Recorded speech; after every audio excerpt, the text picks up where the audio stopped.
Let's we start the next sum number 6 है और page number है 2.12। ठीक है, सम नंबर 6 और पेज नंबर 2.12 दिया हुआ है। अब इस सम में क्या दिया है हम रीड करते हैं और फिर इसको सॉल्व करते हैं। हो सके तो आप लोग भी मेरे साथ साथ ही सॉल्व किया करो, इससे ज़्यादा समझ में आता है, आपका प्रैक्टिस बहुत अच्छा होता है। तो ये सम आपके सामने है। From the following information and receipt and payment account of flower club for the year ending 31 मार्च, देख रहा है 31 मार्च 2004 है। इसका मतलब हमारे लिए करंट ईयर क्या हो गया,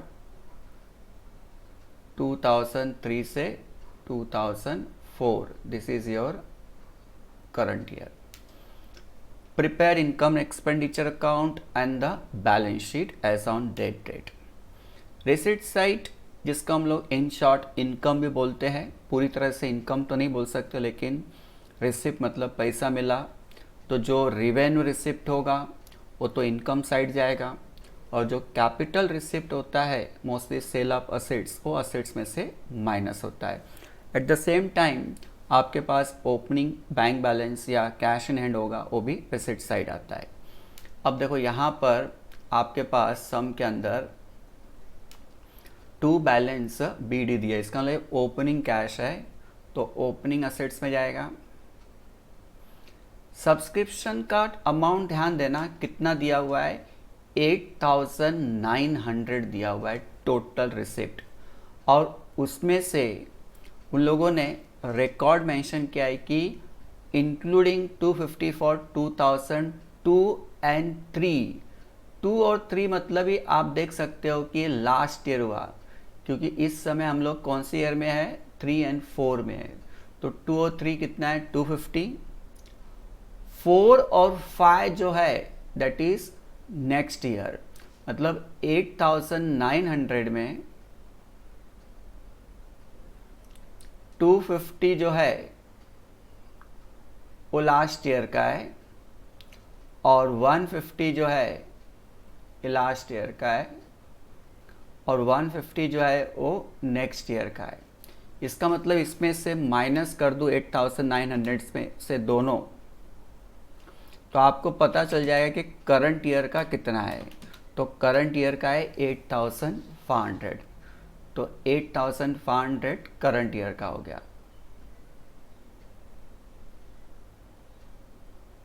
ठीक है, तो लास्ट ईयर का है तो ओपनिंग असेट्स में जाएगा, करंट ईयर का जो है वो इनकम साइड चला गया, और जो नेक्स्ट ईयर का है वो क्लोजिंग लायबिलिटी में चला जाएगा।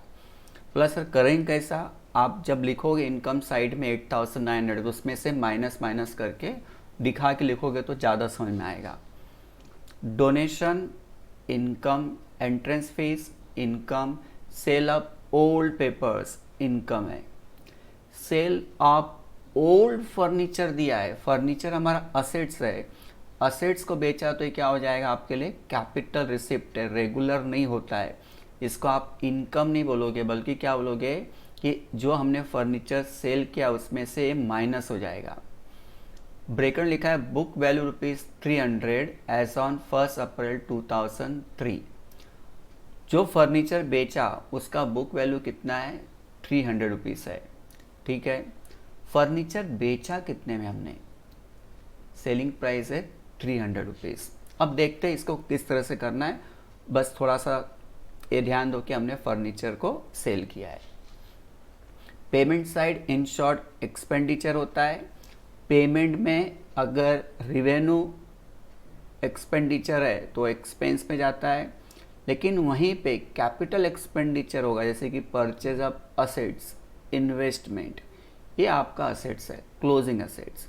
और साथ साथ पेमेंट साइड में और क्या आता है, कैश इन हैंड या cash at bank at the end, closing, वो भी असेट साइड में जाता है। Salary expenses, rent expenses, stationery expenses, postage expenses.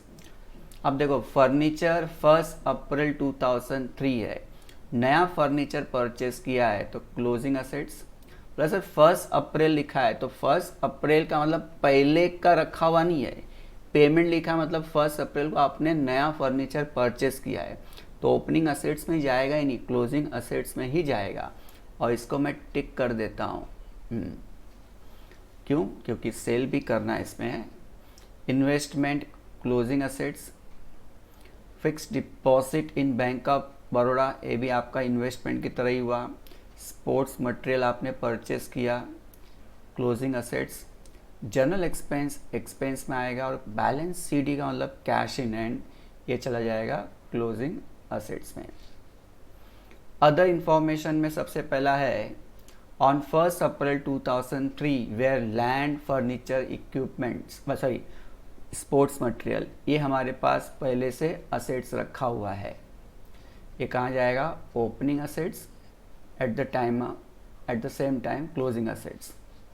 Donation represent donation for building fund and entrance fees are to be treated as income. ये जो donation है, ये donation for building fund है, तो कहाँ चला जाएगा? आपका क्लोजिंग लायबिलिटी में। इसको हम लोग अब इनकम नहीं बोलेंगे। फिर उसके बाद में entrance fees are to be treated as income, तो इनकम में ही रहेगा, कैपिटलाइज नहीं करना है। Subscription of ₹500 is outstanding for 3 and 4। 3 and 4 तुम्हारा क्या है? करंट ईयर है, तो करंट ईयर को मैं टिक कर देता हूँ। देखो यहाँ पर outstanding salary for 3 and 4, current year का सैलरी आउटस्टैंडिंग है, सैलरी को भी टिक कर दो। Depreciate furniture 10%, sports material is valued at 800 as on 31 March 2004। तो डेप्रिसिएशन है फर्नीचर के ऊपर और स्पोर्ट्स मटेरियल के ऊपर। ठीक है, ये हो गया हमारा एडजस्टमेंट्स। अब इसको करेंगे कैसा? तो रिसीट एंड पेमेंट और एडिशनल इन्फॉर्मेशन दिया हुआ है, इसको देख के हम लोग opening balance sheet, income expenditure, capital fund और क्लोजिंग बैलेंस शीट बनाएंगे। अब देखो आपके पास इस सम का आंसर तैयार है, उसका रूलिंग तैयार है, इसको हम लोग करेंगे। मैंने लिख दिया है question number 6 2.12 messrs flower club, opening balance sheet as on 1 April 2003 है, income expenditure 31 March 2004, capital fund, अब क्लोजिंग बैलेंस शीट दिया हुआ है। तो रिसीट साइड से चालू करेंगे। तो सबसे पहला हमारे पास balance brought down opening cash in hand है, तो ओपनिंग बैलेंस शीट में जाएगा cash in hand.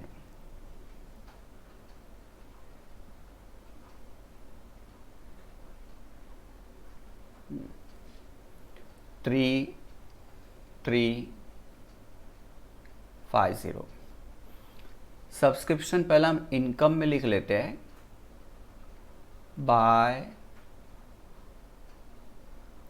Subscription, total amount है 8,900। अब उसमें लास्ट ईयर और नेक्स्ट ईयर का जो इंक्लूडेड अमाउंट है उसको हटा लेंगे, तो लेस लास्ट ईयर 250 है, तो माइनस कर लेंगे,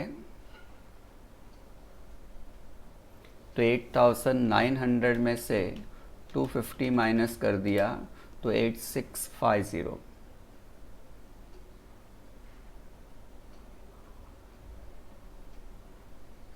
और ये कहाँ जाएगा? ओपनिंग असेट्स में। सब्सक्रिप्शन ड्यू 250, ड्यू इसलिए लिखेंगे क्योंकि करंट ईयर में रिसीव किया, इसका मतलब ये लास्ट ईयर ड्यू था। अब उसके बाद में नेक्स्ट ईयर का सब्सक्रिप्शन भी इंक्लूड है, less minus next year. Amount दिया था 150, तो माइनस कर लो, तो माइनस करके आ गया 8500। और ये नेक्स्ट ईयर का है, तो क्लोजिंग लायबिलिटी में लिख लेंगे, लायबिलिटी साइड सब्सक्रिप्शन रिसीव्ड इन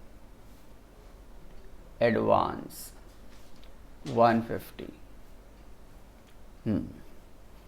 और उसके बाद में डोनेशन है। डोनेशन के बारे में बोला था कि डोनेशन फॉर बिल्डिंग है, तो आप इनकम साइड नहीं लिखोगे, क्लोजिंग बैलेंस शीट के लायबिलिटी साइड ही लिख दोगे। Donation for building fund.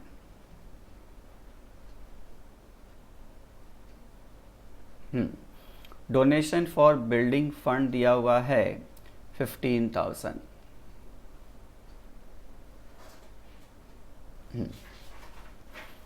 उसके बाद में एंट्रेंस फीस को स्पेशली उन्होंने बोल दिया था कि ये आपका इनकम है। सब्सक्रिप्शन के लिए एक लाइन लीव करके रखो क्योंकि आउटस्टैंडिंग आने वाला है। लिखेंगे बाय एंट्रेंस फीस, अमाउंट दिया हुआ है 100 रुपीज़। फिर है sale of old paper, that is revenue by sale of old papers, amount दिया है 50 rupees. Sale of old furniture, इसको किस तरह से करना है हम थोड़ी देर के बाद डिस्कस करेंगे। अब पेमेंट साइड आ जाओ, मतलब ये एक तरह से वो एक्सपेंडिचर हो गया। सैलरीज, तो लिखेंगे एक्सपेंडिचर में 2 सैलरीज। सैलरीज के ऊपर एडजस्टमेंट है इसलिए हमको अंदर लिखना पड़ेगा इनर कॉलम 4,500, एक लाइन छोड़ दो। फिर उसके बाद है rent, that is expenditure. Rent का कोई भी एडजस्टमेंट नहीं है तो बाहर लिख दो इसको, टू रेंट, अमाउंट दिया है 2,200।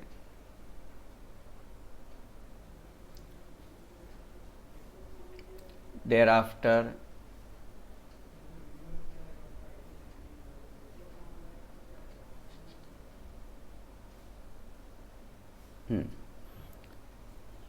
फिर है प्रिंटिंग स्टेशनरी, तो 2 प्रिंटिंग स्टेशनरी। प्रिंटिंग स्टेशनरी को भी कोई एडजस्टमेंट नहीं है तो बाहर लिख देंगे।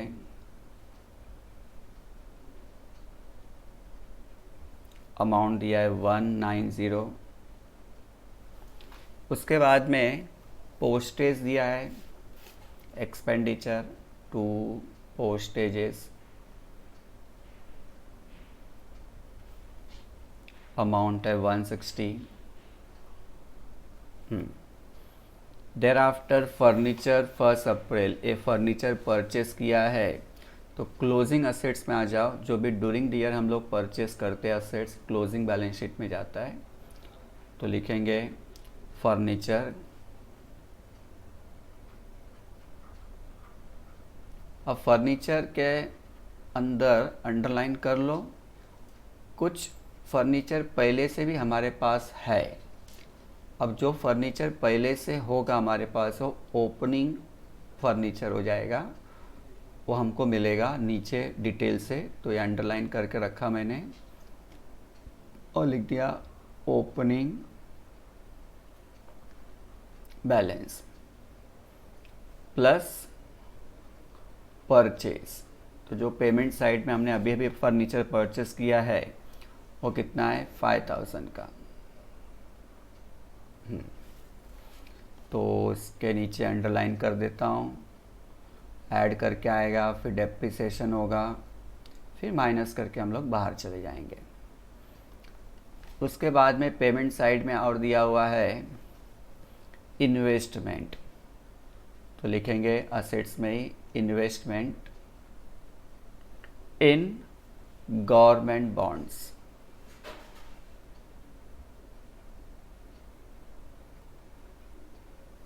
अमाउंट दिया है 500। फिक्स डिपॉजिट, ये भी यहीं पे आ जाएगा, fix deposit in bank of Baroda,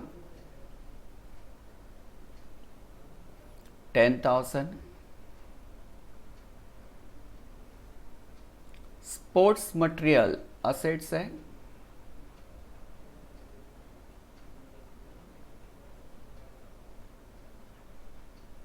underline.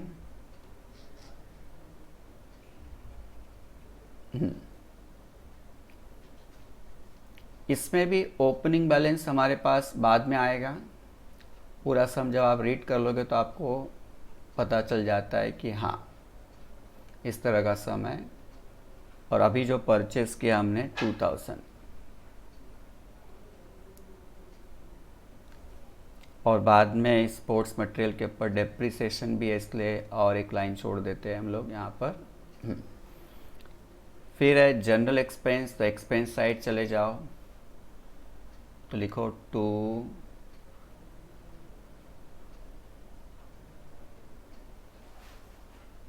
General expenses 700। Balance CD मतलब कैश इन हैंड है, तो cash in hand asset side लिख देंगे कैश इन हैंड। अमाउंट है 2450। तो हमने सब कुछ कर दिया है, रिसिट्स एंड पेमेंट से पोस्टिंग कर दिया। हाँ, सेल ऑफ ओल्ड फर्नीचर का इफेक्ट देना बाकी है। अब फर्स्ट एडिशनल इंफॉर्मेशन लिखा है assets on 1 April were land furniture sports material. तो ओपनिंग असेट्स में सबसे पहला जाए क्योंकि ये ओपनिंग है। तो ओपनिंग बैलेंस शीट में लिख देंगे लैंड,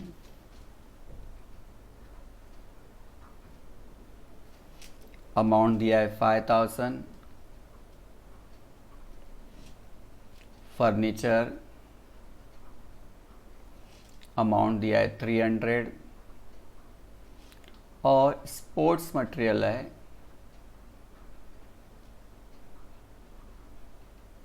अमाउंट है 1000। एक इफेक्ट हुआ, एडजस्टमेंट के हमेशा 2 इफेक्ट होते हैं। दूसरा इफेक्ट कहाँ जाएगा? बैलेंस शीट में जाएगा, क्लोजिंग बैलेंस शीट में। देखो हमारे पास लैंड है तो असेट्स में लिख देंगे लैंड, असेट साइड। लैंड के ऊपर बाद में डेप्रिसिएशन नहीं है तो आपको सीधा लैंड का अमाउंट बाहर लिख देना है। अमाउंट दिया हुआ है 5000। देन फर्नीचर, तो फर्नीचर का देखो हमने फॉर्मेट तैयार किया था, तो ये जो फर्नीचर है ओपनिंग बैलेंस है 300, तो अब आपके पास फर्नीचर हो गया 5300 का। ठीक है। अब उसके बाद में स्पोर्ट्स मटेरियल 1000 है, तो स्पोर्ट्स मटेरियल के पास आ गया ओपनिंग बैलेंस 1000 है, तो हो गया 3000। चलो ये ओपनिंग और क्लोजिंग में लिख दिया। फिर donation represent donation for building fund, तो ऑलरेडी हमने donation for building fund liability side लिख दिया है। एंट्रेंस फीस इनकम साइड बोला था तो इनकम साइड लिख दिया है। Subscription of fund is outstanding for 3 and 4, current year का आउटस्टैंडिंग है, तो सब्सक्रिप्शन के पास आ जाओ इनकम में, ऐड आउटस्टैंडिंग अमाउंट दिया है 500, तो बाहर हो जाएगा ये 9000, और ये इनकम है तो आउटस्टैंडिंग इनकम कहाँ जाएगा? Closing balance sheet asset side, तो आउटस्टैंडिंग सब्सक्रिप्शन ईयर मेंशन कर देता हूँ, 2003 से 4 है, कितना है? 500। देयर आफ्टर आउटस्टैंडिंग सैलरी है, तो एक्सपेंस साइड आ जाओ, सैलरी के नीचे लिख दो ऐड आउटस्टैंडिंग 500, तो प्लस करके कितना हो गया? 5000, और एक्सपेंडिचर है, देना है, तो क्लोजिंग लायबिलिटी में लिख देंगे आउटस्टैंडिंग सैलरी 500। फिर है डेप्रिसिएट फर्नीचर 10%। अब फर्नीचर के नीचे आ जाओ। अब डेप्रिसिएशन करने के पहले अब देखो जो रिसीट साइड में सेल ऑफ ओल्ड फर्नीचर लिखा था, अब जरा ध्यान देना इस चीज़ को कि जब भी कोई असेट सेल होता है तो उस असेट्स में से उतना पार्ट रिड्यूस हो जाता है, माइनस कर देते हैं। तो देखो यहाँ पे लिख रहा हूँ लेस सोल्ड। यहाँ माइनस करते समय हमेशा हमेशा बुक वैल्यू या तो कॉस्ट प्राइस, जो भी होगा बुक वैल्यू या तो कॉस्ट प्राइस। तो ब्रैकेट में देखो बुक वैल्यू लिखा है 300, तो 300 हमने यहाँ से माइनस कर दिया। अब हमारे पास फर्नीचर कितना बचा 5000। पहला मैंने क्या किया, जो बुक वैल्यू था बुक वैल्यू वो हमने माइनस कर दिया फर्नीचर में से, ये पहला स्टेप। दूसरा स्टेप क्या है, बुक वैल्यू को कंपेयर करो सेलिंग प्राइस के साथ में। तो देखो रिसीट साइड में जो दिया है, रिसीट साइड में दिख रहा है 300 रुपीज़, ध्यान देना 300 रुपीज़, ये यहाँ पे दिया है 300 रुपीज़, मतलब आपने उस फर्नीचर को 300 में बेचा। अब मुझे बताओ बुक वैल्यू है 300, दिख रहा है ब्रैकेट में 300, और आपने बेचा 300 में, इसका मतलब नो प्रॉफिट नो लॉस हुआ, नो प्रॉफिट नो लॉस हुआ। तो इनकम एंड एक्सपेंडिचर में इसका इफेक्ट नहीं गया। बोला अगर 300 को 400 में बेचा होता तो यहाँ पे 300 माइनस होता फर्नीचर में से, और 100 रुपीज़ का उस केस में क्या होता प्रॉफिट, वो इनकम साइड लिखते, और बुक वैल्यू से कम में बेचते तो यहाँ तो 300 ही माइनस होता, लेकिन जो डिफरेंस आता समझो 250 में बेचा होता तो 300 और 250 50 का लॉस होता, वो आपका एक्सपेंडिचर आता। लेकिन यहाँ पे नो प्रॉफिट नो लॉस हुआ, इसलिए इनकम एंड एक्सपेंडिचर में उसका इफेक्ट नहीं गया। अब फर्नीचर बचा कितना है 5000 का, तो डेप्रिसिएशन हम लोग उसके ऊपर निकालेंगे 10% है। तो यहाँ पे लिख देता हूँ लेस, एक लाइन और छोड़ना चाहिए था मुझे, लेस 10% डेप्रिसिएशन 500, तो माइनस करके आ गया 4500। और ये सेकंड इफेक्ट कहाँ जाएगा, expenditure side to depreciation on furniture 500।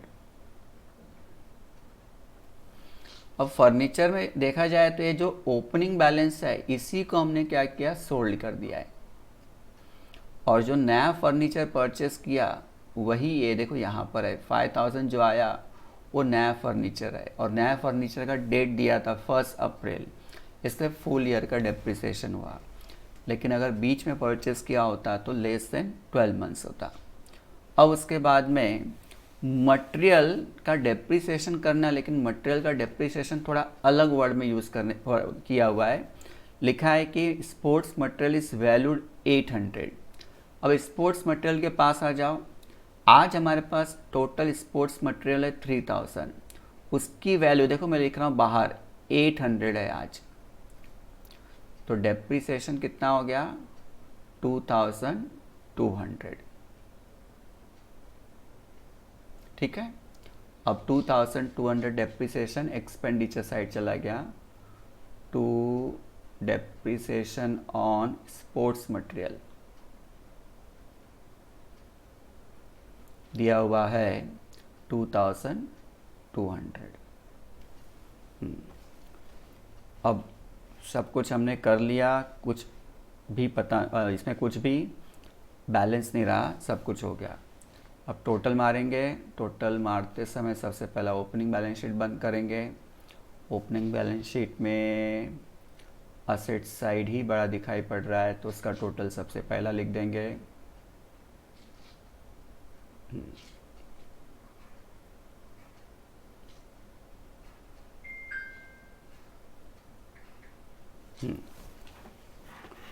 Total 3350 plus 250 plus 5000 plus 300 plus 1000 तो 9900। 9900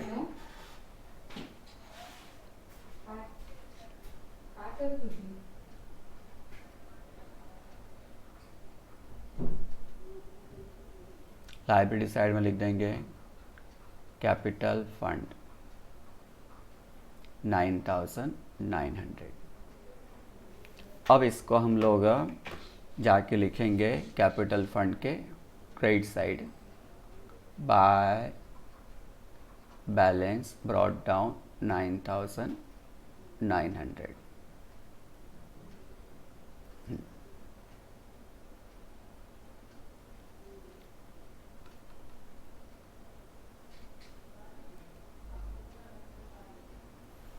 अब इनकम एक्सपेंडिचर अकाउंट बंद करो। इनकम एक्सपेंडिचर में कौन सा साइड बड़ा है? 7000 और 29। मुझे हिसाब से इस सब में एक्सपेंडिचर साइड बड़ा दिख रहा है क्योंकि यहाँ 9150 है। तो कितना है एक्सपेंडिचर साइड? टोटल मार लेते हैं 160, 700, 500, 2200, 10950 है।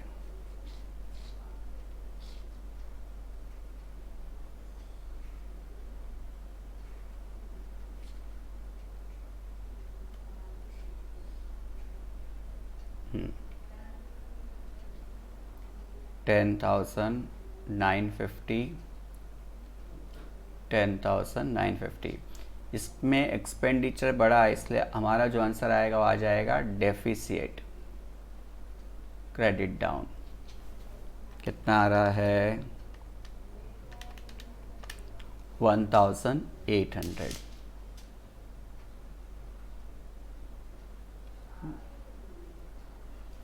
अब आ जाओ कैपिटल फंड में to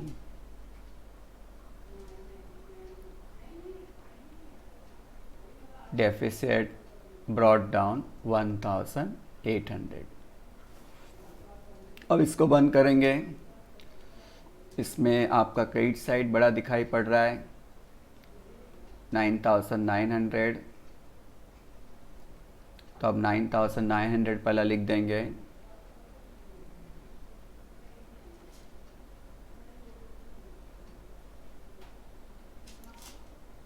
to balance credit down तो 8100 बैलेंस आया। लाइब्रेरी साइड में आके लिख दो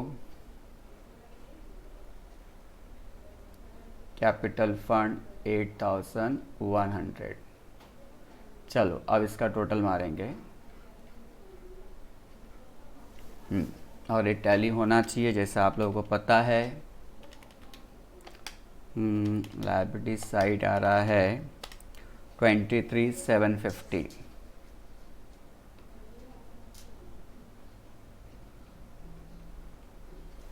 असेट साइड देखते हैं अभी।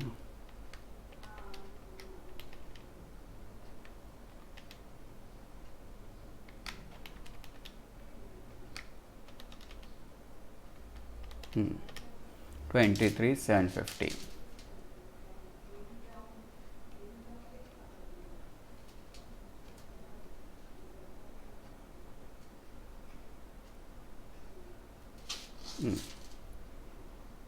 तो इस तरह से आपका ये बैलेंस शीट टैली हो गया। ठीक है। अब इस सम में हमको सीखने जैसा था वो सेल ऑफ फर्नीचर का ही था, तो उसके बारे में थोड़ा और अच्छे से डिटेल में हम लोग डिस्कस कर लेते हैं। ठीक है।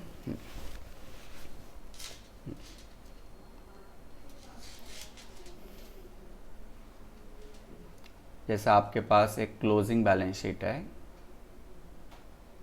ठीक है, this is closing balance sheet.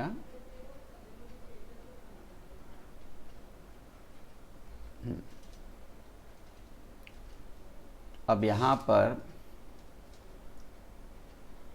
Furniture समझो, टोटल फर्नीचर ओपनिंग और परचेस जो किया था करके है 20,000। सेल ऑफ फर्नीचर का अमाउंट दिया है 2,500। अब ब्रेकेट लिखा है बुक वैल्यू रुपीस 2,000। ठीक है, अब इसको किस तरह से करोगे आप, ये आपका अमाउंट कॉलम में दिखा है। तो सबसे पहला क्या करेंगे, फर्नीचर में से सोल्ड कर देंगे बुक वैल्यू 2,000, क्या आ गया आपका 18,000। अब 2,000 को हमने कितने में सेल किया, 2,500 में, तो 500 का प्रॉफिट हुआ। तो 500 का जो प्रॉफिट हुआ वो इनकम एक्सपेंडिचर के इनकम साइड में जाएगा, क्योंकि आपका प्रॉफिट हुआ। तो इनकम साइड लिख देंगे by profit on sale of furniture 500। 500 कैसा आया, 2,500 माइनस 2,000। ठीक है, इस तरह से। अब जब डेप्रिसिएशन निकालेंगे तो जो क्लोजिंग बैलेंस है इसके ऊपर निकालेंगे। समझो डेप्रिसिएशन 10% है तो 1,800। हाँ, डेट वोट कुछ देना नहीं चाहिए परचेज का, तो फुल ईयर का ही होगा। तो बाहर आ जाएगा 16,200। और डेप्रिसिएशन का सेकंड इफेक्ट कहाँ जाएगा, एक्सपेंडिचर, इनकम एक्सपेंडिचर के एक्सपेंडिचर साइड चला जाएगा, डेप्रिसिएशन 1,800। इस तरह से। तो मैंने क्या किया, सोल्ड किया और उसके बाद में प्रॉफिट एंड लॉस निकाला कंपेयर करके। इस तरह से हम लोग जब भी सेल ऑफ असेट्स होगा तो करते हैं। तो ये सम हम लोगों ने पूरा कर दिया। एक क्वेश्चन नंबर 6 था, पेज नंबर 2.12। अब हम लोग नेक्स्ट सम पे आते हैं।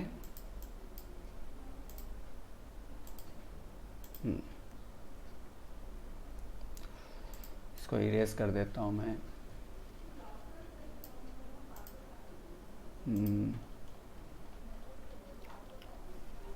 क्वेश्चन नंबर 7 है, पेज नंबर 2.12 है। ये सम अब हम लोग करने जा रहे हैं।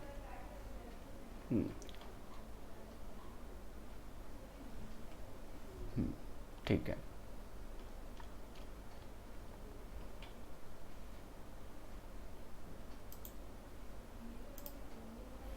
क्वेश्चन नंबर 7, पेज नंबर 2.12 लिखा है, the following is the receipt and payment account of Kishore club Nashik का। डेट दिया है 31 मार्च 2007, मतलब 2006 से 2007, ये आपका करंट ईयर हो गया। ओपनिंग बैलेंस ओपनिंग असेट्स में जाएगा। फिर उसके बाद में एक मिनट है, इसको थोड़ा ऊपर ले लेता हूँ मैं, तो पूरा सम दिखाई पड़ेगा।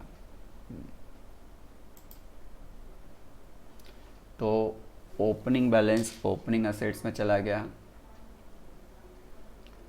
5 और 6 और 7 जो है वो करंट ईयर है, वो इनकम हो गया। 5 और 6 लास्ट ईयर है, ओपनिंग असेट्स। और 7 और 8 जो है वो नेक्स्ट ईयर हुआ, closing liability. Receipt from drama income, donation फिलहाल income, dividend income, entrance fees income, sale of waste paper भी इनकम हुआ। न्यूज़पेपर, ये असेट्स नहीं है। फिर पेमेंट इन शॉर्ट एक्सपेंडिचर हुआ, salary, postage, expenses of annual function, newspaper, sundry expense, stationery, rent. Investment closing assets है, capital expenditure, municipal tax expenditure, cash in hand मतलब closing cash, closing assets है। फिर लिखा हुआ है, Kishore club had 450 members each paying ₹1। इसका मतलब 450 into 1 हर साल अपने को 450 सब्सक्रिप्शन का मिलना चाहिए। तो आ जाओ, देखो करंट ईयर में हमको कितना मिला हुआ है, 422 मिला है और 450 मिलना चाहिए। तो सीधा सीधा आउटस्टैंडिंग कितना हो जाएगा सब्सक्रिप्शन करंट ईयर का, 18 रुपीज़। अब 18 रुपीज़ कैसे आया समझ आया, 450 मिलना चाहिए, 18 नहीं आया, 28 आया, 28। ठीक है, तो इस तरह से हमारा ये क्या हो गया, आउटस्टैंडिंग। तो अभी से मैं टिक कर देता हूँ इसको। फिर लिखा है ₹18 बीइंग इन एरियस फॉर 5 और 6 एट द बिगनिंग ऑफ 6 और 7। 5 और 6 में कितना सब्सक्रिप्शन ड्यू था, 18 रुपीज़। ऊपर आ जाओ, ऊपर आ जाओ। अब ध्यान देना, हम लोग ने इसके पहले भी किया है, जरा ध्यान देना। 5 और 6 का कितना मिला हमको, 8 रुपीज़ मिल गया है, लेकिन बाकी कितना था, 18 रुपीज़। तो आपको क्या करना है, ओपनिंग बैलेंस शीट में लिखते समय आपको 18 लिखना पड़ेगा। उसमें से 8 रुपए मिल गए, तो 10 रुपए अभी भी बचे हुए हैं जो क्लोजिंग बैलेंस शीट के असेट साइड में दिखेगा। नहीं समझ में आया? ऐसा बोलो कि last year opening balance sheet में समझो मैं 18 रुपीज़ लिखता हूँ, क्योंकि देखो यहाँ पे 18 दिया हुआ है। उसमें से 8 रुपए मुझे मिल गए, ये देखो यहाँ पर दिया है रिसीट साइड। तो 8 रुपए मिलने के बावजूद भी 10 रुपए मिलना बाकी रह गया है। तो एक क्या हो गया, आउटस्टैंडिंग सब्सक्रिप्शन रह गया फॉर 2005 और 6 का। अब इसको किस तरह से करना है, हम एकदम सिंपल वे में करेंगे। ठीक है, फिलहाल इतना जितना समझाया वो दिमाग में डाल दो। 1/10 of the entrance fees is transfer to capital fund. तो एंट्रेंस फीस को टिक कर दिया। आउटस्टैंडिंग सनरी एक्सपेंस है, सनरी एक्सपेंस को पेमेंट साइड टिक कर दो। Stationery stock on 31 March 2006 was ₹10 और 31 मार्च 2007 ते लास्ट ईयर का है, इसलिए ओपनिंग असेट्स। एक करंट ईयर का है, मतलब क्लोजिंग है, तो क्लोजिंग असेट्स में जाएगा। तो आज हमको स्टेशनरी का एक फॉर्मेट टाइप बनाना पड़ेगा जिससे स्टेशनरी कंज्यूम्ड निकलेगा, यूज्ड निकलेगा। तो स्टेशनरी जो यहाँ दिया इसको टिक कर देता हूँ। ये क्या है, payment of stationery. Payment of stationery को क्या बोलते हैं, purchase of stationery. 5% depreciation on building, costing rupees 2000। बोला सर यहाँ पर कहीं पे भी बिल्डिंग नहीं लिखा है और डेप्रिसिएशन बोल दिया है, तो कॉमन सेंस है कि बिल्डिंग हमारे पास है। बराबर कितना है, 2000 का पहले से रखा हुआ है। तो ओपनिंग असेट्स में जाएगा, क्लोजिंग असेट्स में जाएगा, फिर डेप्रिसिएशन करेंगे। जैसा हम लोग ने किया था ना कि असेट्स एज ऑन 1 अप्रैल, तो वही चीज़ है लेकिन अलग वे में लिखा है, कॉस्टिंग लिख दिया है। और उसके बाद में donation of 110 was promised but not received during the year. 110 रुपये अभी भी डोनेशन आना बाकी है, तो डोनेशन को टिक कर देता हूँ, आउटस्टैंडिंग है, और दूसरा चला जाएगा क्लोजिंग बैलेंस शीट के असेट साइड में। तो ये तो आपका हो गया सम। अब इस सम को आपको करना है, ये याद रखना, सब्सक्रिप्शन बहुत अच्छे से करना है। ये सब्सक्रिप्शन आपका हो गया तो समझ जाना है कि सब्सक्रिप्शन का 99% जो भी सम बनता है वो कवर हो जाएगा। ठीक है, अब आ जाते हैं हम लोग सम पे।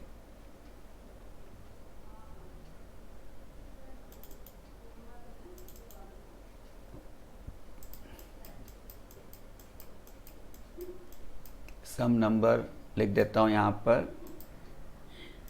This is question number question number है 7, पेज नंबर 2.12 है और ऊपर मैं लिख देता हूँ, इसमें कंपनी का नाम है, एक मिनट,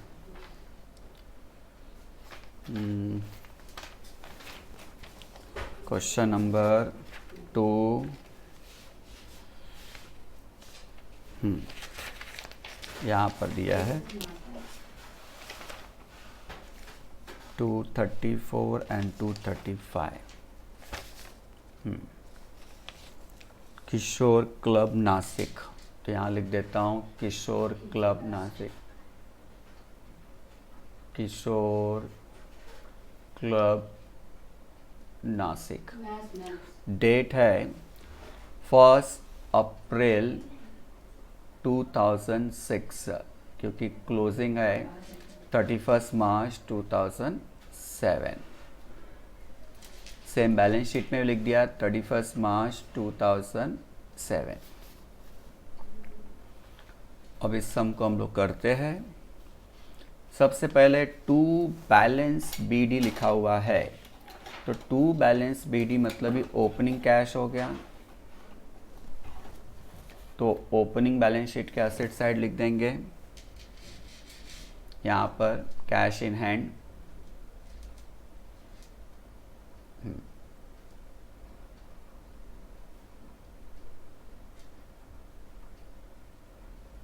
अमाउंट दिया हुआ है 205। फिर सब्सक्रिप्शन 5 और 6 का मतलब लास्ट ईयर का होने की वजह से यहीं पे आएगा सब्सक्रिप्शन ड्यू, कितना है 8 रुपीज़। बोला अंदर लिखे, हाँ, क्योंकि इससे रिलेटेड एक एडजस्टमेंट है, अंदर लिख देता हूँ। कुछ नहीं होता तो सीधा 8 रुपीज़ आपको बाहर लिखना है, और रिसीट साइड से उठाया तो 8 रुपीज़ का एक ही इफेक्ट। फिर 6 और 7 मतलब करंट ईयर का है, तो इनकम साइड जाएगा बाय सब्सक्रिप्शन, अमाउंट है 422, एक लाइन छोड़ देंगे क्योंकि एडजस्टमेंट है।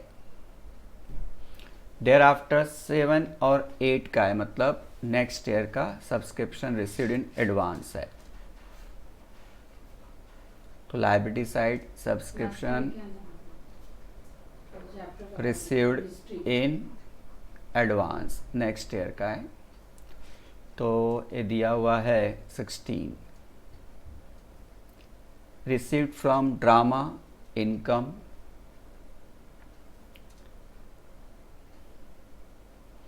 Bye received from drama, amount दिया हुआ है 100 रुपीज़। ठीक है, फिर है डोनेशन, तो डोनेशन के बारे में कोई एडजस्टमेंट है, हाँ, तो बाय डोनेशन अमाउंट लिख देता हूँ 50 रुपीज़, एक लाइन छोड़ देंगे। फिर dividend on investment,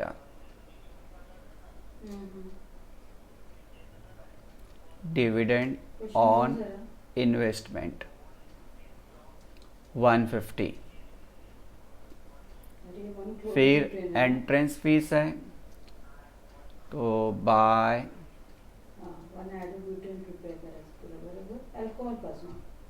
entrance fees, entrance fees दिया हुआ है 200, एडजस्टमेंट है, एक लाइन छोड़ दिया। फिर सेल ऑफ वेस्ट पेपर है,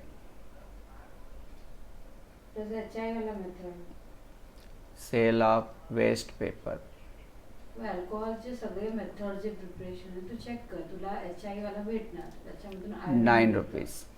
ठीक है, अब हम लोग पेमेंट साइड आते हैं। सबसे पहला सैलरी है, एक्सपेंडिचर में जाएगा टू सैलरीज। सैलरीज के लिए एडजस्टमेंट दिया हुआ है क्या? नहीं, सैलरी के लिए कोई एडजस्टमेंट नहीं है, तो सीधा अमाउंट बाहर चला जाएगा 300। Thereafter postage to postage 24, expenses of annual function, तो annual function expenses 150, then newspaper to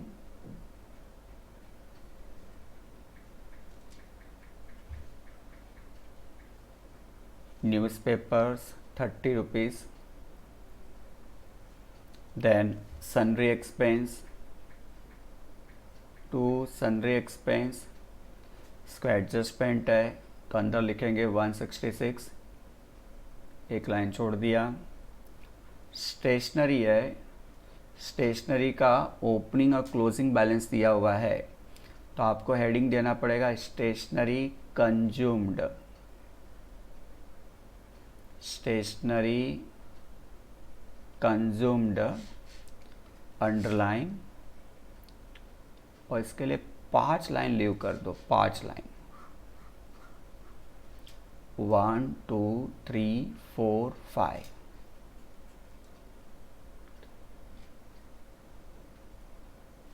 ठीक है, क्योंकि इसमें अच्छा खासा एडजस्टमेंट आएगा आपका। 1 2 3 4 5। फिर उसके बाद में रेंट है, रेंट के ऊपर कोई एडजस्टमेंट नहीं है, इससे सीधा बाहर लिख दो, अमाउंट है 100 रुपीज़। फिर है इन्वेस्टमेंट, ये तो असेट साइड चला जाएगा, इन्वेस्टमेंट पैन कार्ड नंबर, एक मिनट, इन्वेस्टमेंट है 200। उसके बाद में म्युनिसिपल टैक्स है एक्सपेंडिचर साइड में, to municipal tax 20 rupees. Cash in hand, closing cash है तो क्लोजिंग बैलेंस शीट के एसेट साइड चला गया, कैश इन हैंड। ठीक है, अब कैश इन हैंड कितना है? 90 रुपीज़। चलो, ये तो हमारा पोस्टिंग हो गया। अब एडजस्टमेंट करते हैं, बहुत ध्यान से करना है, इसमें 2-3 चीज़ें हैं जो आपको बहुत ध्यान से देखनी पड़ेगी।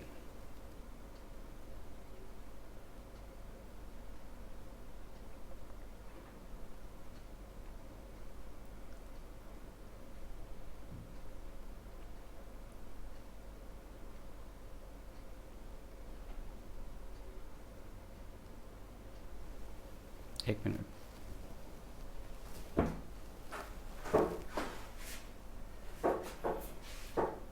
अब यहाँ पर हमारे पास लिखा है Kishore club had 450 members each paying ₹1, मतलब कम क्लब को 450 रुपीज़, 450 इंटू 1 मतलब हर साल 450 मिलना चाहिए। लेकिन अगर आप देखो यहाँ पर क्लब को कितना मिला है? 422 ही मिला है, इसका मतलब 28 रुपीज़ अभी तक आना बाकी है, आउट स्टैंडिंग है। तो हम लोग क्या करेंगे, यहाँ पर लिख देंगे ऐड आउटस्टैंडिंग 28, तो बाहर आ गया 450, और ये पैसा आना बाकी है तो क्लोजिंग असेट्स में लिख दिया आउटस्टैंडिंग सब्सक्रिप्शन अंडरलाइन, लिख देंगे ईयर वाइज 2006 और 7 का हो गया 28। फिर लिखा है ₹18 बीइंग इन एरियस फॉर 5 और 6। 5 और 6 का मतलब ओपनिंग असेट्स पे चले जाओ। अगर ओपनिंग एसेट्स में देखो तो ₹8 मिल गया था और बाकी कितना है आपका 18। तो इसका मतलब यहाँ पे आपको लिखना पड़ेगा 10। क्या हो गया आपका 18। तो ऐसा बोलो कि ₹18 पेंडिंग था, उसमें से 10 मिल गया है, सॉरी उसमें से 8 मिल गया है। तो ₹10 जो अभी अभी मैंने लिखा वो अभी तक पेंडिंग है, वो कहाँ चला जाएगा, क्लोजिंग बैलेंस शीट के असेट साइड में लिख देंगे 2005 और 6 का ₹10। क्या हो गया 38। फिर से देखो 5 और 6 का अमाउंट जो ड्यू था वो कितना है 18, दिख रहा है यहाँ पे 18। उसमें से पहले रिसीट साइड में ₹8 हमको मिल गया था, ₹8 हमको मिल गया था। तो अभी भी ₹10 पेंडिंग है, तो ये ₹10 यहाँ लिख दिया, ₹10 यहाँ पे हमने लिख दिया। ठीक है, तो ₹10 का इफेक्ट ऊपर गया, ₹10 का इफेक्ट नीचे आ गया। तो इस तरह से हम लोग करेंगे। तो ज़रा ध्यान दो पूरी तरह से। अब नेक्स्ट है 1/10 of the entrance fees is transfer to capital fund. तो एंट्रेंस फीस के पास आ जाओ, लिखो लेस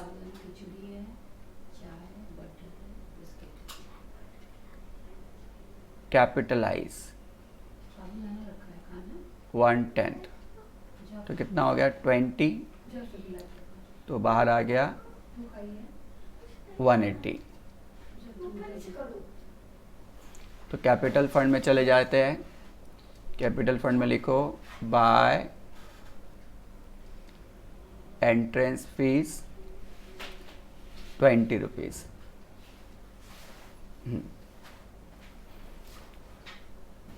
फिर नेक्स्ट है आउट स्टैंडिंग सन्ड्री एक्सपेंस। तो सन्ड्री एक्सपेंस के पास जाओ, एक्सपेंडिचर में लिखो ऐड आउटस्टैंडिंग ₹10। तो बाहर आ गया 176। अब इसको क्लोजिंग लायबिलिटी में लिखेंगे क्योंकि आउटस्टैंडिंग है। आउटस्टैंडिंग आराम से खाओ, दूर खाओ, सन्ड्री एक्सपेंस, पढ़ने की जरूरत नहीं जा। ठीक ठीक। Sundry expense. नहीं मुंह पे बांधती है तो देखेगा, बोलेगा बिना बात सन्ड्री एक्सपेंस ₹10। ठीक है, उसके बाद है stock stationery stock on 31 March 2006। मतलब ये लास्ट ईयर का है तो ओपनिंग हो गया। तो अब जरा ध्यान देना, यहाँ पर स्टेशनरी कंज्यूम का एक फॉर्मेट बना लेंगे, लिखेंगे opening stationery.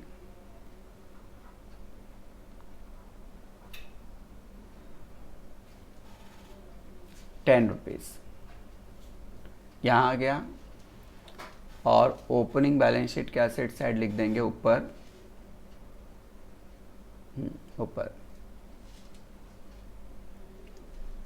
Stock of stationery.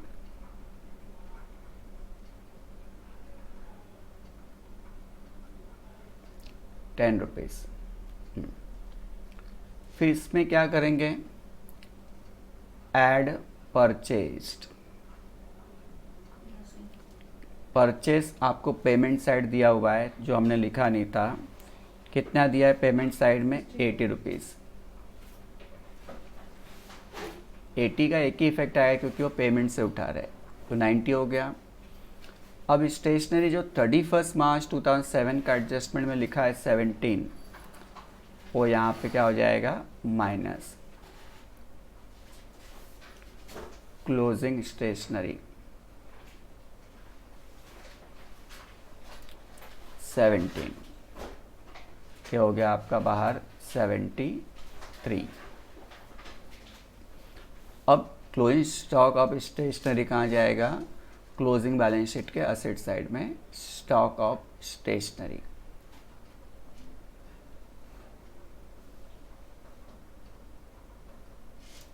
One seven, और ये जो बाहर आ गया यही तुम्हारा क्या आ गया? कंज्यूम आ गया, बराबर। ये कंज्यूम है 73, ठीक है। तो इस तरह से हमको जब भी opening stock of stationery, closing stock of stationery दिया होगा तो इसी तरह से करना होगा। 5% डेप्रिसिएशन ऑन बिल्डिंग कॉस्टिंग ₹2000। अब बिल्डिंग पहला आपको रिकॉर्ड में लाना पड़ेगा, तो ओपनिंग बैलेंस शीट में लिख देंगे बिल्डिंग,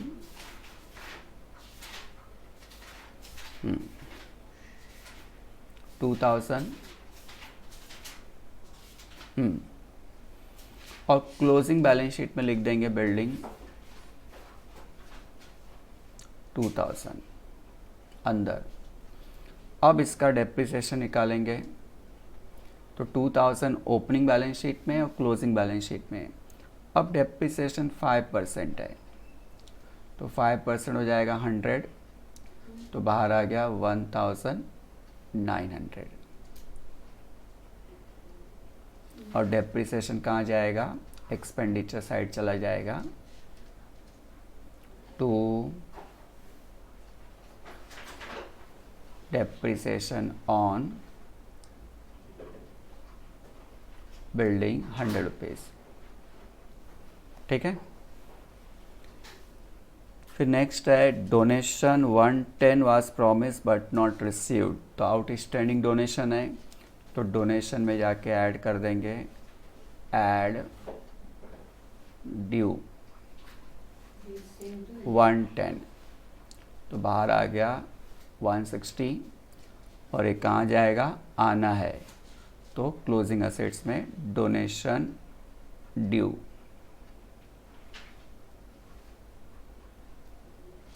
110, ठीक है। तो हम लोगों ने सब पोस्टिंग कर दिया, अब इसका टोटल करेंगे।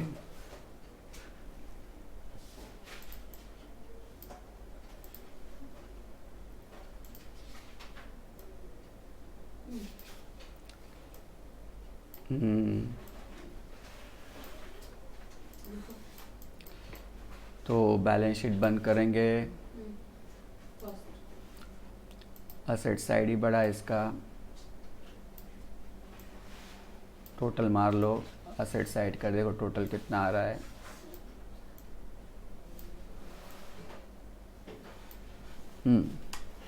टू 205 प्लस 18 प्लस 10 प्लस 2000, तो 2233, 2233, 2233, तो लिख लेंगे यहाँ पर कैपिटल फंड या ओपनिंग कैपिटल फंड 2233, और एक कहाँ लिख देंगे हम लोग? Balance sheet, sorry capital fund के क्रेडिट साइड में। First line, by balance brought down 2233।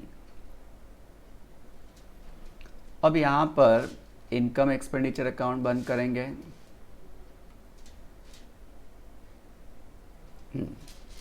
अब इनकम एक्सपेंडिचर में देखो कौन सा साइड बड़ा है, तो अगर मैं इनकम साइड का टोटल लूँ तो इनकम साइड का टोटल आ रहा है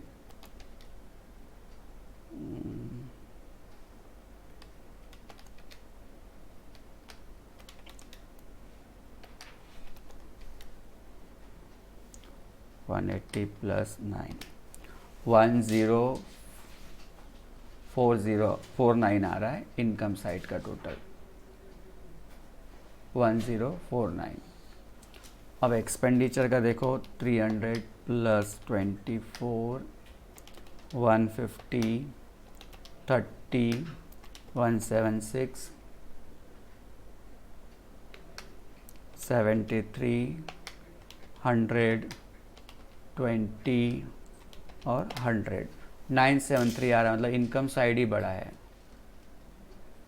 मतलब एक्सपेंस का टोटल आ रहा है 973। तो इनकम साइड का टोटल बड़ा होने की वजह से पहला उसको ही लिखना पड़ेगा।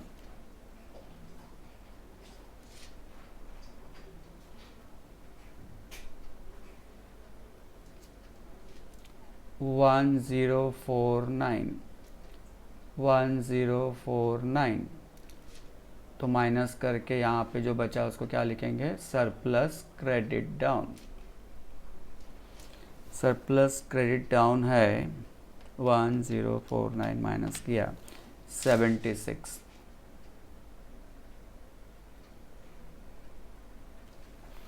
तो आ जाएगा हमारा कैपिटल फंड में बाय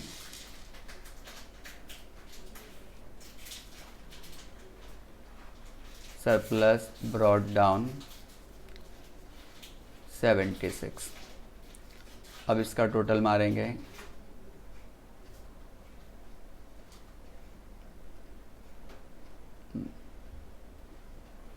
अब यहाँ पर क्रेडिट साइड बड़ा है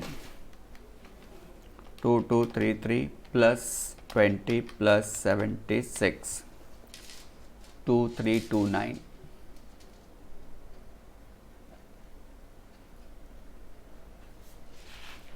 2329 तो आ गया 2 बैलेंस क्रेडिट डाउन 2329। अब इसको लायबिलिटी साइड लिख देंगे। तो लायबिलिटी साइड में लिख दिया कैपिटल फंड जो अभी अभी आया, कैपिटल फंड 2329। अब इसको बंद करेंगे और एक टैली होना ही चाहिए।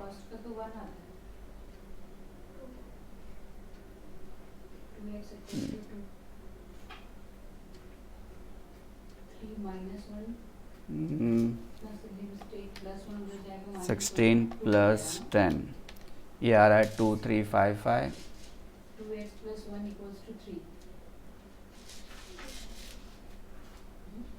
और उसका करना तभी हो जाए 2x becomes to 2355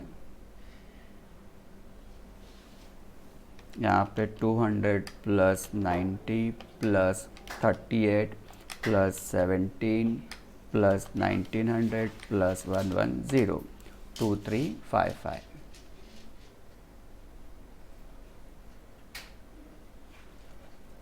तो इस तरह से आपका ये टैली हो गया। ठीक है, इस सब में जो करने जैसा था वो था आपका स्टेशनरी। तो इस स्टेशनरी का वापस से एक बार देख लो। यहाँ पर आपको क्या करना है, स्टेशनरी का एक हेडिंग देना है। पूरा सम पढ़ने के बाद पता चलता है कि इसका ओपनिंग स्टॉक और क्लोजिंग स्टॉक दिया हुआ है। तो स्टेशनरी के पास गए, स्टेशनरी के पास जाके हेडिंग दे दिया स्टेशनरी कंज्यूम्ड। तो जो पेमेंट साइड दिया है वो परचेज हो गया। अब ओपनिंग स्टेशनरी यहाँ लिखा और कहाँ लिख दिया, ऊपर बैलेंस शीट में 10 रुपीज़। उसमें परचेज जो रिसिट साइड दिया था उसको ऐड कर दिया। उसका तो कोई इफेक्ट नहीं आएगा क्योंकि वो हम लोग ने कहाँ से लिखा था, रिसिट एंड पेमेंट से, पेमेंट साइड से। फिर क्लोजिंग जो 17 दिया है वो इफेक्ट यहाँ पे आ गया। और क्लोजिंग स्टॉक ऑफ स्टेशनरी कहाँ पे होता है, बैलेंस शीट के असेट साइड क्लोजिंग के। तो फाइनली बाहर जो आ गया 73 वो क्या हो गया आपका, स्टॉक कंज्यूम्ड या यूज्ड। ठीक है, तो ये सम हमने अभी किया, ये था सम नंबर 7 2.12 का। अब हम लोग देख लेते हैं एक होमवर्क।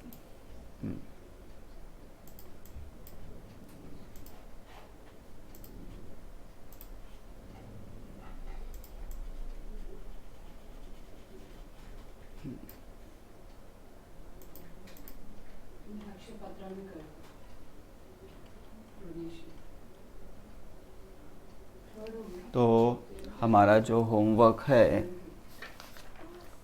क्वेश्चन नंबर 5 2.26 पे।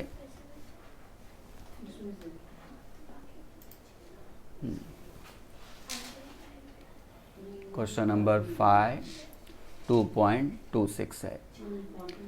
तो ये सम दिया है सोशल क्लब औरंगाबाद 31 मार्च 2007 है, मतलब 6 और 7 ये क्या हो गया आपका करंट ईयर हो गया। ओपनिंग बैलेंस ओपनिंग असेट्स में चला गया और ओवरड्राफ्ट का भी ओपनिंग बैलेंस दिया है, तो ये जाएगा ओपनिंग लायबिलिटी में। 5 और 6 लास्ट ईयर ओपनिंग एसेट्स, 6 और 7 करंट ईयर इनकम, और 7 और 8 next year closing liability. Proceeds from drama income, entrance fees income, interest on securities income, sale proceeds from old furniture, cost है 160 और कितने में सेल किया 200 में, तो इसमें याद से हमारा सेल ऑफ फर्नीचर है। इन्वेस्टमेंट क्लोजिंग असेट्स, फिर furniture closing assets, salary expenditure, stationery expenditure, postage expenditure, cost of drama expenditure, sundry expense expenditure, और balance CD closing assets. Adjustment दिया हुआ है स्टॉक ऑफ स्टेशनरी 31 मार्च 2006, तो क्या हो गया लास्ट है मतलब ओपनिंग, और 31 मार्च 2007 क्लोजिंग। तो इस सब में आपको स्टेशनरी के ऊपर एडजस्टमेंट है जो बोलना पड़ेगा स्टेशनरी कंज्यूम्ड। तो कैसा होगा, हम एक्सपेंडिचर में आएंगे, स्टेशनरी कंज्यूम लिखेंगे बराबर, और फिर लिखेंगे ओपनिंग स्टॉक, जो देखो एडजस्टमेंट में लिखा है 180,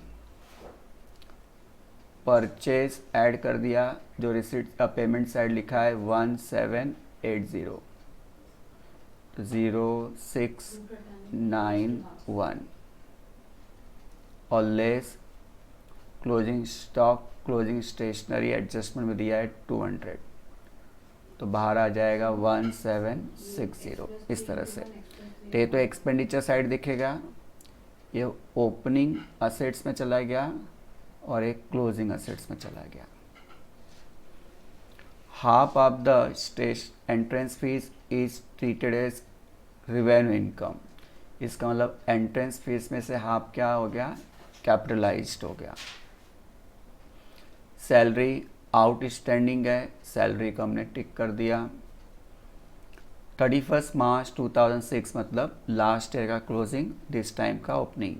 club premises stood at 50,000, investment 12,000, furniture 6,000, तो ओपनिंग असेट्स में आ गया और क्लोजिंग असेट्स में आ गया। और उसके बाद लिखा है कि क्लब के पास 3,600 मेंबर है, ईच पेज 10 रुपीज़, तो 3,600 इंटू 10, 36,000 सब्सक्रिप्शन मिलना चाहिए। अब करंट ईयर में देखो कितना मिला है हमको 32,400, तो बाकी का जो सब्सक्रिप्शन अभी तक नहीं आया, तो करंट ईयर का आउटस्टैंडिंग हो गया 3,600। जो ऐड होगा और क्लोजिंग असेट्स में चला जाएगा।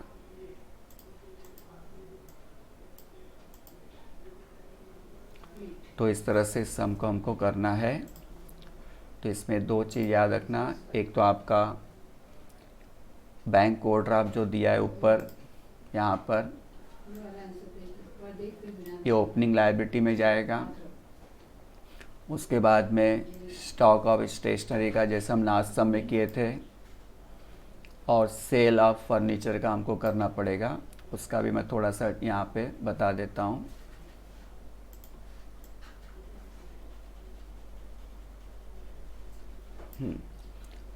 हमारे पास ओपनिंग बैलेंस शीट में फर्नीचर जाएगा 6000, देखो यहाँ पे दिया है 6000। तो ओपनिंग बैलेंस शीट में तो लिख दिया हमने फर्नीचर सीधा बाहर 6000, ये ओपनिंग बैलेंस शीट है। लेकिन क्लोजिंग बैलेंस शीट में जब आएंगे तो फर्नीचर अंडरलाइन, ओपनिंग बैलेंस वो 6000 है, और पेमेंट साइड में देखो फर्नीचर हमने परचेस किया था 2980, ये हो गया 8980। अब क्या करना है आपको, सबसे पहला फर्नीचर को सोल्ड करना है।